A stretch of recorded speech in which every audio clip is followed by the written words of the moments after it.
Ness, can you open the door for me?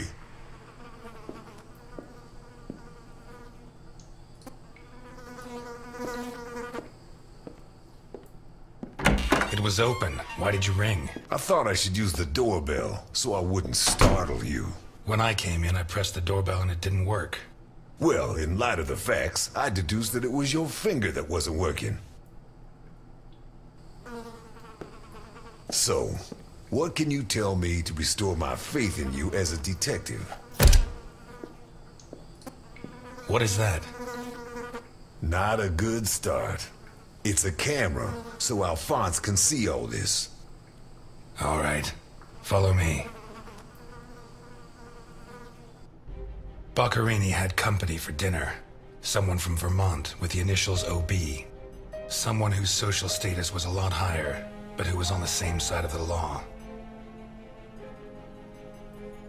He served lasagna, and after clearing away the dishes, they opened a bottle of whiskey in the dining room. That was when the murderer burst in on them, coming through the window which he broke with his own body weight. Boccherini, or maybe his guest, pulled a gun, but it was a waste of time. The murderer was so fast he was disarmed before he could fire. He focused his attention on Boccherini, totally ignoring the guest, and lifted him up into the air. He then threw him against the dining room table so hard that one of the glasses of whiskey was embedded in Boccherini's back. He span around, clawing at the table, and immediately afterwards the murderer ripped off his hands. I have no idea how he did it, but all the evidence suggests he just pulled. Blood sprayed everywhere. The wristwatch fell to the ground. He dragged him through the corridor into the hall. He tore down the lamp, hung him from the brackets, and stabbed steel rods through his body. He skewered him on the iron bars, possibly taken from the fence outside, and pulled out his teeth one by one. Then he pulled his teeth out one by one as he died. Finally, he scooped out his eyes with a teaspoon. Boccherini must have been dead when the murderer went to the bathroom with his hands in his teeth. There, he arranged them to make an altar, weaving the fingers together and placing the teeth inside. Next, he painted something on the wall in blood, a symbol which I don't recognize, but which could have some kind of ritualistic significance. When he'd finished his artwork, he left. I don't know what he did with the eyes. You're telling me that someone did all this armed with a teaspoon? More or less. And you worked all this out on your own-some, just by looking? More or less. I don't know which of the two of you scares me more. Wait a second. What about the guest? Right. Come with me.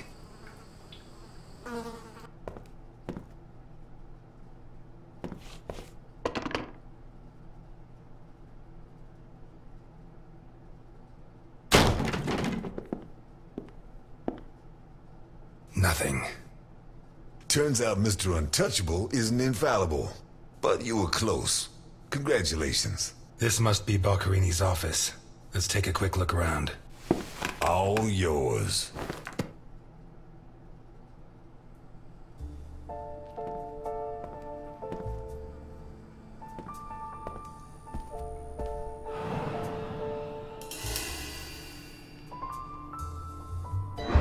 We've lost the only lead we had to help us find Sophia Capone.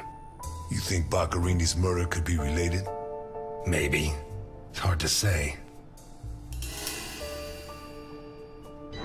You're at a crime scene, and you sit down to read? Titus Andronicus. One of the actors on the Hindenburg lent it to me. They're performing it soon. You couldn't ask for more appropriate reading material. Murder, mutilation, torture. Shakespeare's got it all.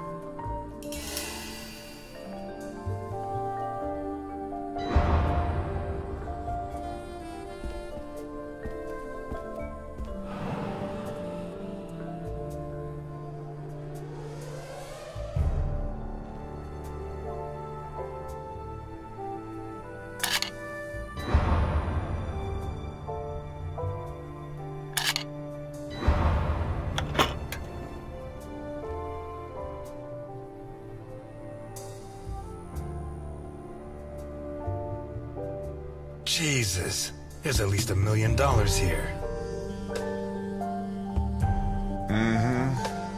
Boccherini's? I'd be surprised. Probably his guests, and I doubt it was to pay Boccherini for his services. None of his forgeries are worth that much.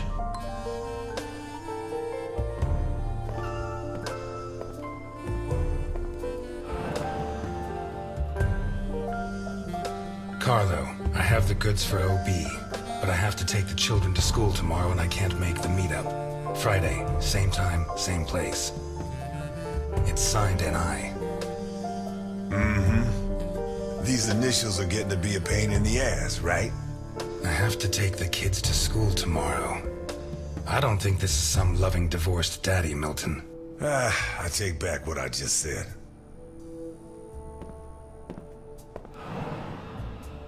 The driver's license of one John Martinson and Osmond Burke. OB. Do we know him? The eldest son of the richest family in Vermont, convicted rapist. He was arrested thanks to the testimony of his father, who wound up disinheriting him. He escaped from prison last week. He broke into the family home and slit the throats of all his relatives one by one, opened the safe and got away with a fortune. They don't make jails like they used to. All starting to add up, isn't it? Out of my way! Ow!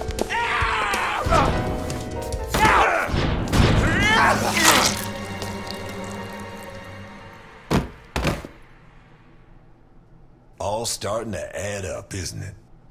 Out of my way! Ow!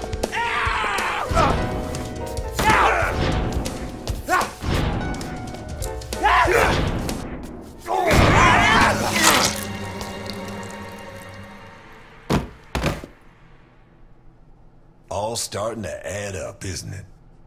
Out of my way! Ow!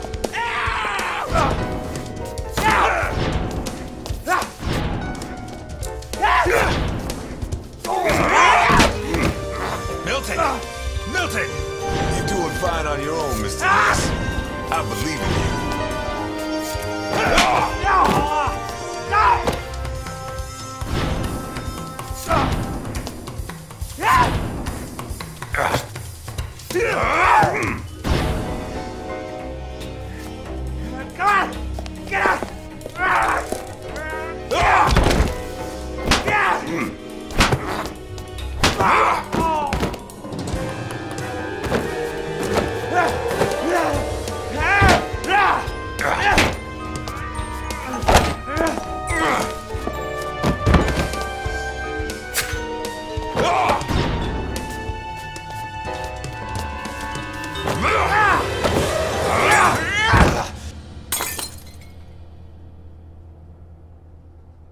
Get out of my way, I said!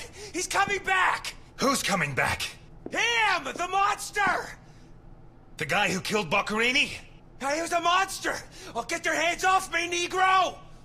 What was he like? Describe him for me. He was a monster. Red and black. I mean, his head reached the ceiling. He tore off his hands with his claws! It was a monster! A monster! Should I hit him again? Burke, shut up! You're Osmond Burke, right? Yes. Good. Now pay attention, Burke, because I have a question for you.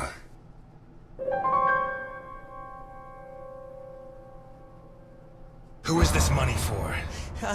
Nikolai Ivankov. Rings a bell. One of Capone's right-hand men 20 years ago. What does this stuff about kids mean? I don't know. Calm down, Burke. You were going to meet up with him, right? Yes, at the docks, berth 42, right next to where the Alligator 3 is moored. So what's the meetup time? Tomorrow at noon. Tomorrow. Tomorrow? No, it's going to be tonight.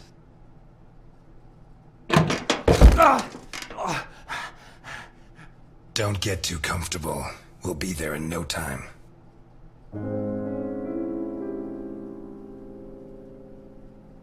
You need painkillers. I hate the fact that I'm taking an interest in your health, but it's the law.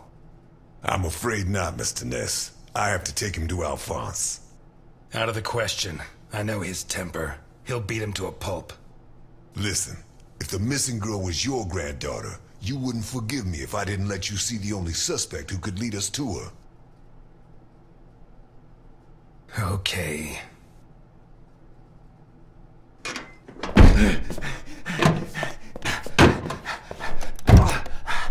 Shucks. What?